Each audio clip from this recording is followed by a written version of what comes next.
already very cocky start then by Solis, who's 25, Camacho 21 and unbeaten.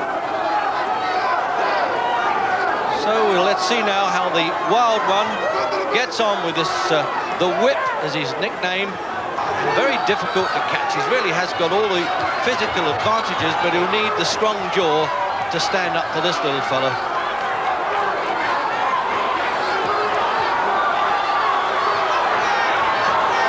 Controlled start really by Camacho. That surprises me. I thought he might try to come out and bundle him. Well, he's starting again now. That's how he climbs on top of the opposition. But Solis is saying it's okay, I can handle that.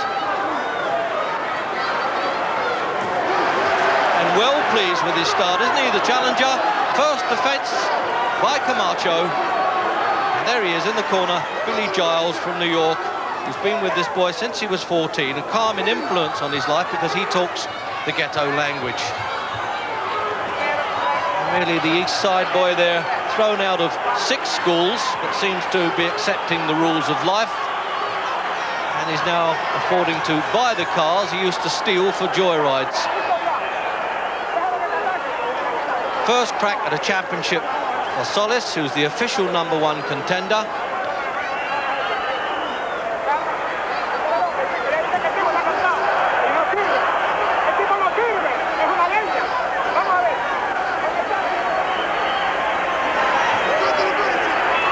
Second round, up early, dying to get out there at each other. And I think they're calling for a little bit of restraint in Camacho's corner. He's used to knocking people over a bit lively, but they think that this fellow's going to be hard to catch, and he should try at least a wearing down process.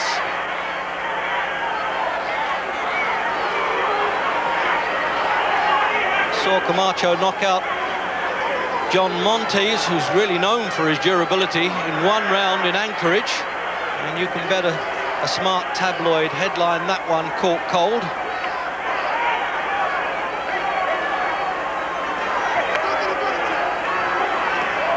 He's got some boxing ability too, Camacho. He was only 3 when he moved to New York. And the Puerto Ricans are really trying to favour the underdog here. Every success they cheer.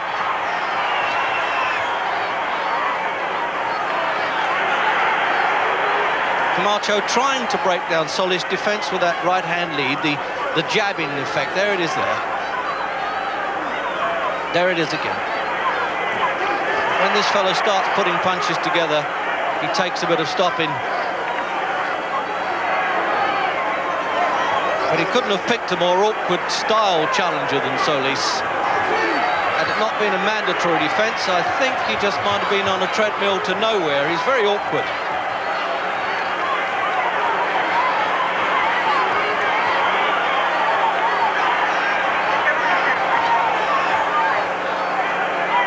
The referee really tried to keep this a clean fight. It's doubtful if he could stay that way.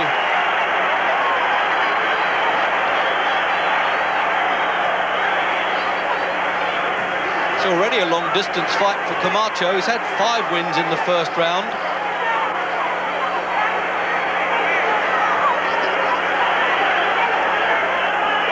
Well, that sets a new fashion, doesn't it? The ponytail champion.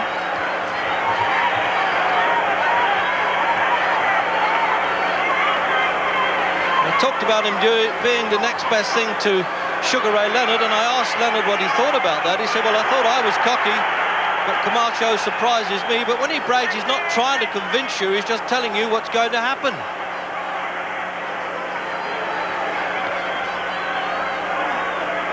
And Ray Leonard's at ringside watching this one. There, a little bit of rough stuff coming in there, and Mayran reminding Camacho, you don't want too much of that nonsense. But the crowd love it. That's why it's such a big attraction in the American rings. Well, they're both satisfied with their night's work, and it's only just started.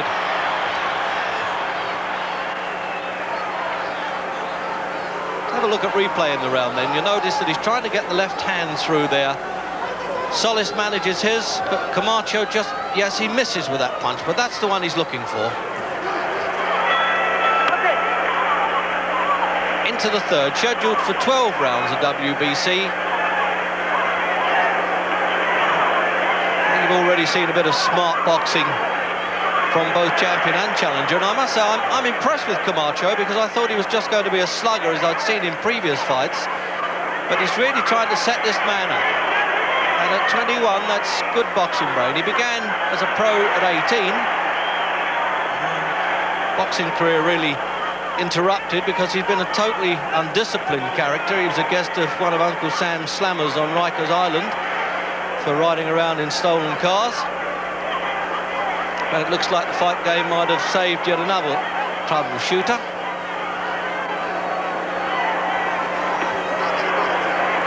Gets to the body well, Camacho. Watch those hooks to the body, to the rib cage. He's got to bring this fella's guard down a bit.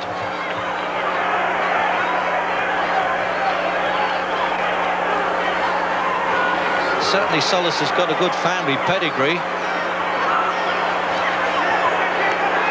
Just look at that reach. It's very difficult for Camacho to slip inside that long, pouring right he's got. Unbeaten for 6 years too, Solis. It's not a bad record. He's only lost 2 of 30 with a couple of no decision and no contest, whatever that meant.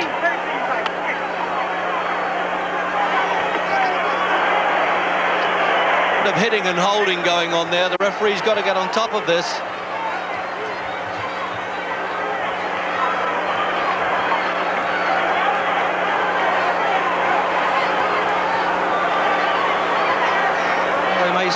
Regard him as another Sugar Ray Leonard in the making. There are times when I think he's a bit more like Roberto Duran. Certainly the evil spirit in Camacho resembles a bit of Duran.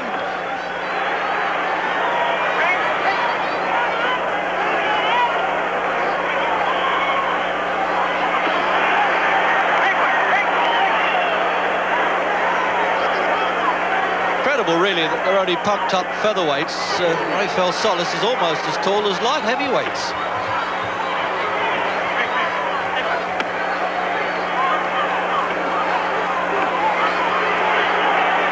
So it's warming up then, isn't it, in the third round. The punches are really beginning to sink in this championship in Puerto Rico.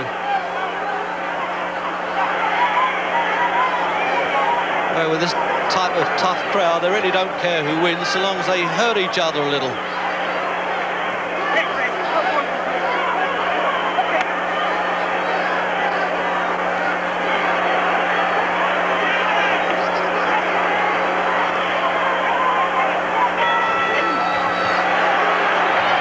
we are, almost like a Hollywood setting, that top camera.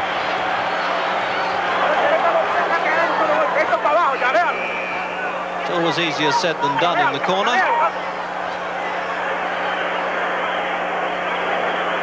So Camacho having long enough to look at this man in round 4, but persisting with the flicking right-hand jab, trying to draw Solis on. But Solis going well, there's not too much in it.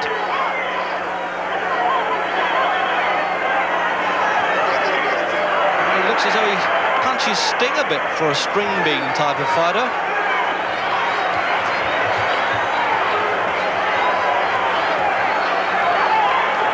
Must be gutsy enough, Solis. He was actually beaten easily in his first professional fight, and he's come back to justify the #1 ranking.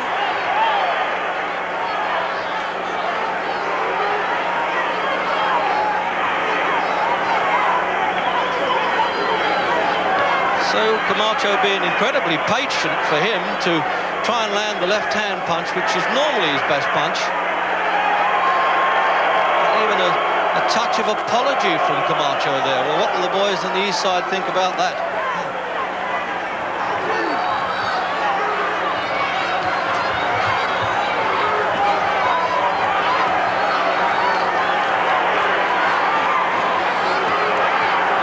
Just beginning to cut the ring size down now on Solis, but he's fighting back well. And the referee reminding Camacho they'd like the rules to be adhered to just a bit more.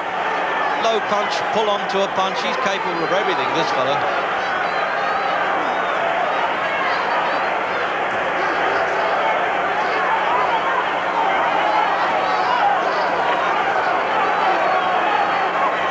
certainly the best discipline display that I've seen from Camacho.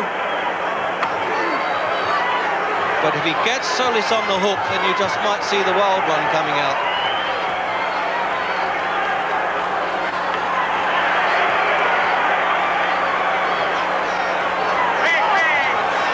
The uppercuts and rough stuff coming in, heads banging there, the referee saying no more. And once Solis starts looking to hold on, you know those punches are hurting.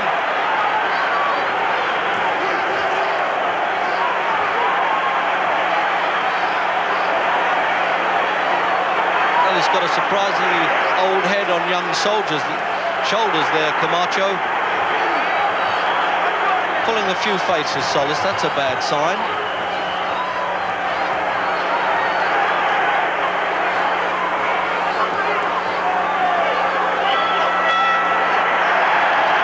I like the glaring at the end of the rounds that these fighters are doing. Billy Giles will say, come on, let's be patient with this fella, let's go to work. All right, now you trying to get him jabbing there. You jab back, that's only 1-2. Jab, 1-2, right there. All right, right over this jab. Let's have a look at some replay there now. Just gets away with that long punch, and so does Camacho, and he's pleased to hang on.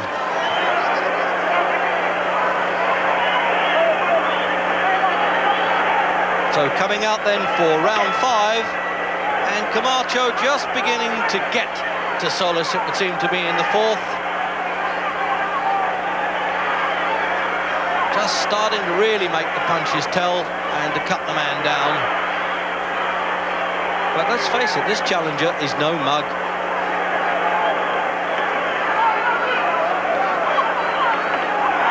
It must be a frustrating man to fight, and Camacho's hurt.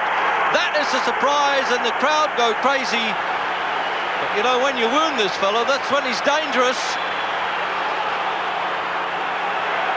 Solis looking good at this point.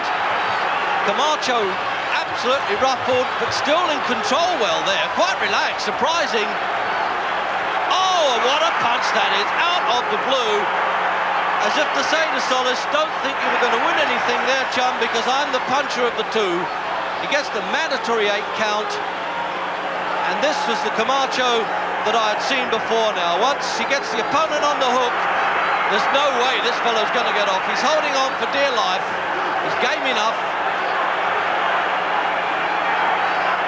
Not exactly looking for the canvas, is he, Solis? He's trying to get out of the way, but doesn't quite know how to cope with this little animal of a fighter.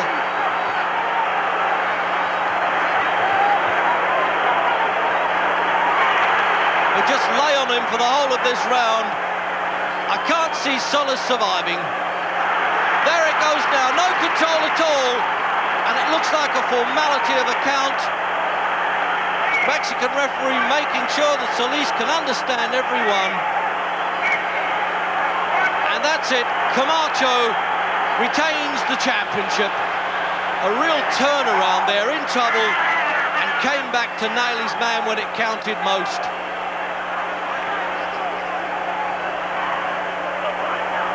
This ring will become an absolute jamboree there, I'm sure, when Camacho's family finally get through, as they always do. Now there they are, I thought they would be in. He still lives with the family at East 115th Street, and I'd sooner be a lamppost in London than champion of the East Side. And there it is in the overhead replay, the punch that started it all, that long left hand. And again, from another angle, bingo, right on the money, wasn't it? No wonder he didn't really recover from that. So chats in the native tongue, they're very pleased with each other, and hopefully Larry Merchant will manage to get a word in. It seems that you, Hector, people think of you as a wild, crazy kid, but in the ring you seem pretty disciplined. Well, it's like, you know, it's time for pleasure and it's time for business. And when it comes out to business, I get pretty mean, because I'm the macho man. What are your plans in the future? Do you want to meet Ray Mancini, or you want to read Aaron Pryor? Well, Mancini's my big dream fight, because that's the money fight. There's nobody out there but me and him. He don't got no business fighting Aaron Pryor. If Aaron Pryor did what he did to Aguero, then imagine what he did to Mancini. Do you think you can fight Aaron Pryor? Well, no time, you know. Everything is timing with me. I want to be a 3-time champion. I'll go after Mancini. And then later on in my career, by the age of 23,